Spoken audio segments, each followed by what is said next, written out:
Well, hello, Romeo. We're back again for another informational video segment on the 2021 facilities bond. Today, we're going to talk about improving athletic facilities, which is key element number 6. And ironically, we're actually at the Indian Hills Playground to kick off this segment because one of the first and most important components of improving our athletic facilities is actually improving our playgrounds and our playground equipment. So we'll be looking to replace aging playground equipment and add new equipment for all of our elementary students. This is key to their physical activity. Although they don't compete on athletic teams necessarily in the school district, we know this is an important part of their day.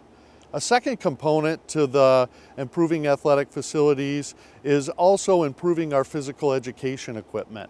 So we'll be working with our physical education teachers throughout all of our schools, adding new equipment, replacing aging equipment with a successful November 2nd facilities bond approval. Of course, there's a lot more to improving our athletic facilities, so why don't we head over to Barnabo Field where we'll spend a little time with our district athletic director, Cody Smith. Let's head over.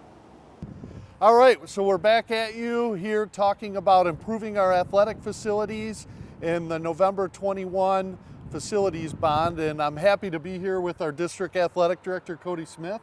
Thank you. Thanks for having me. All right, Cody, thanks for giving us a couple minutes of your time. What we're trying to do here is give the community, our voters, kind of an overview of what improving athletic facilities in that element means with a successful passage of the November 21 facilities bond. So I think it would only be prudent if we took a step back and heard from you a little bit about the 2016 bond, and we're grateful for community support, and a lot of these facilities are what the community actually sees most. So talk a little bit about the indoor improvements that came from the 2016 bond. Yeah, absolutely.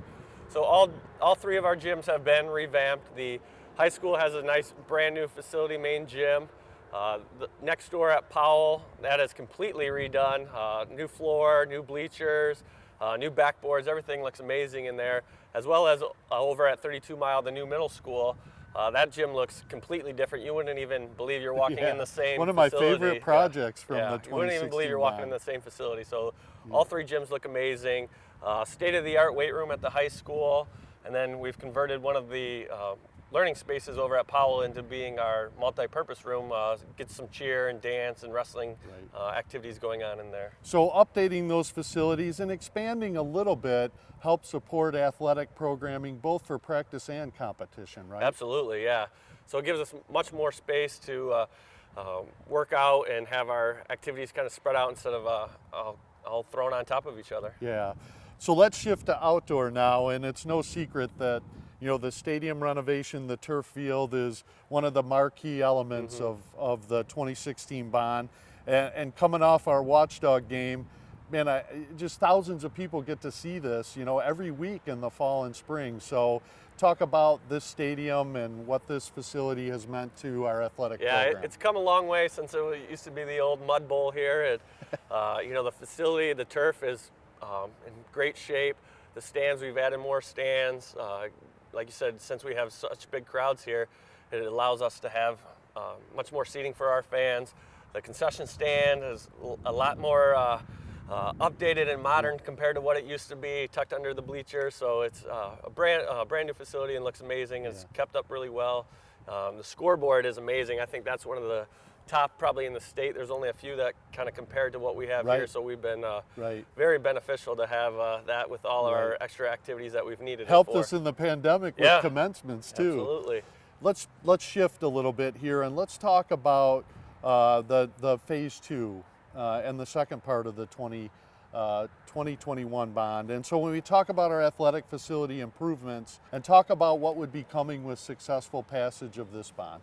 Yeah, because currently our baseball teams, softball teams, and eventually our tennis team will be moved over here shortly, but they're still over at 32 Miles. So if we could bring varsity baseball, JV baseball, and freshman baseball, and then varsity and JV softball teams here as well, that would be tremendous instead of trying to commute them over to 32 Mile every day for practice. And you never really have a home game because you're always traveling. So it'd be nice to have them right out here in our backyard. So we got a big facility here, but we did a lot to try and fit all the pieces in, and we could get close. So let's talk a little bit about where things are going to be, and we've got a schematic map that we'll put into the video. We've also got some drone footage, so the power of the three together, we can orient the community as to where we would add these facilities to get our one campus done.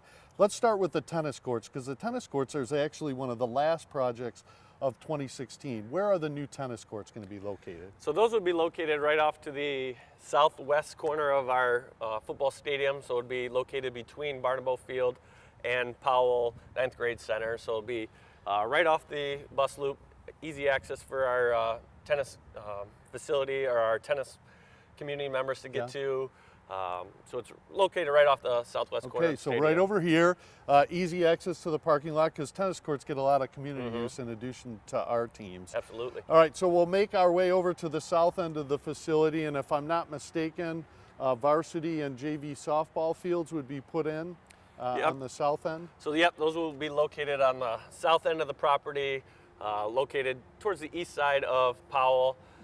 Kind of where the old tennis courts, old basketball courts, kind of off to that direction of Powell. Yep. And then coming a little closer to the bleachers, we'd be able to add a synthetic turf practice area and talk about the difference that will make for us for practice and games. Absolutely. That'll be huge because the turf is always log jammed with 3 football teams, cheer and dance trying to get out there, 3 soccer teams, the marching band in the fall, and then you shift to the spring where you have track and 3 soccer teams, 2 lacrosse teams. Everyone's trying to get out there, and even baseball and softball will try to practice out there sometimes with the weather in Michigan here. Yeah. They need some turf time. So it's been a log jam. So having an extra space to put all those teams will be a tremendous asset.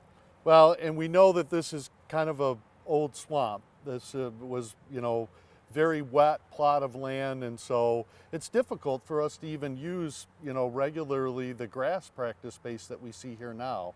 Is that true? Yeah, it is a quagmire back there. So there is, only certain times of the year. You have to hope for a few dry weeks at a time, because otherwise it can get pretty mushy and swampy back there. So the turf practice area would allow us to be more flexible, get our practices in earlier, and not have Mother Nature maybe intervene, I guess. Absolutely. That and it would assist with not having kids here till about 9 o'clock at night and practicing under the lights, because, with academics in school, we would like to get them out earlier instead of being here so late at night. So the other thing I want to make sure people understand is these 2 facilities are also instructional facilities for our physical education programs. So they get used throughout the day as well. Yeah, absolutely. Both for 9th grade and for the high school. Correct, yep, absolutely. All right, so last I think we have to shift over and talk about where the varsity and JV baseball fields are going to go. So talk about that. So those will be located on the east side of the high school, in between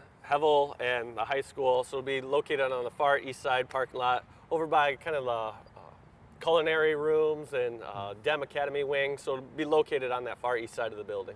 And we actually have to place the JV baseball field behind Hevel, correct? Correct, yeah. Just we were playing around with, like you said, schematics and designs, and just for the sake of not being right on top of each other, we thought that was the best option to put it there.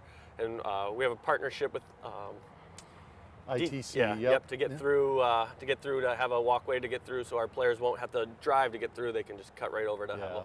Well, thankful for that huge parking lot or playground area behind Hevel, because it gives us space to still give them plenty of playground area, but also expand our athletic facilities. So last, shifting to indoor, I know that we've got some locker room renovation or updating to do at the 9th grade academy, and then we'd be building an auxiliary gymnasium, and I think that falls somewhere right on this side of the current athletic facility. Correct, yeah, it would connect right on the other side of the locker rooms here, so those locker rooms would serve dual purpose for both gymnasiums. And it would be right on the other side of the flagpole, the north side of the flagpole. So it would be easy access for our gym classes to still get to, but it would be a tremendous help having that auxiliary gym. So that extra gym helps, because we're running 3 PE classes all day long out of one gym, but also for practices in the winter. Yeah, the winter is a puzzle that I always stress about putting together, because we have 3 men's basketball teams, 3 women's. wrestling, cheer, dance, 2 of each of those. And then we also try to get a couple middle school games here as well. So trying to fit everybody in without going until 9:30, 10 o'clock at night is always a stress. And especially when we have games, trying to utilize other spaces, it becomes a nightmare. So Right. having that, we're competing and practicing, and it all lays over. exactly. So that's an impact on our students and our families to really expand our facilities and get our practices in earlier and give our kids the best. All right, Cody, so we talked about, the high school and the one campus and the improvements that would happen here with the successful passage of the 2021 bond. We also have some plans for the middle school facility, and so talk about what we'd be planning for over there.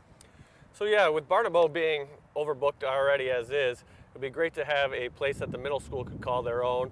It'd be a middle school facility for them to practice and have competitions over there for their track and football activities. So it would be nice to have a place for them to call their own. So not Barnabo Field type stadium, but just a middle school track that they can compete on, and a grass football field that they can practice and play on would also be used for physical education. Absolutely. Yep. And you'd see in a schematic design how that fits in really perfectly in the area of the old tennis courts and the old varsity baseball field. So that's neat. So that's the first part of the middle school. Inside, we got to redo those locker rooms. Those are really, really outdated and need to be refreshed, both for physical education and for our athletics. Let's talk about Memorial Field, because that's the last element of this bond when it comes to athletic facilities. So Memorial is there. It's kind of a sidewalk, I guess you would say, or a couple lane.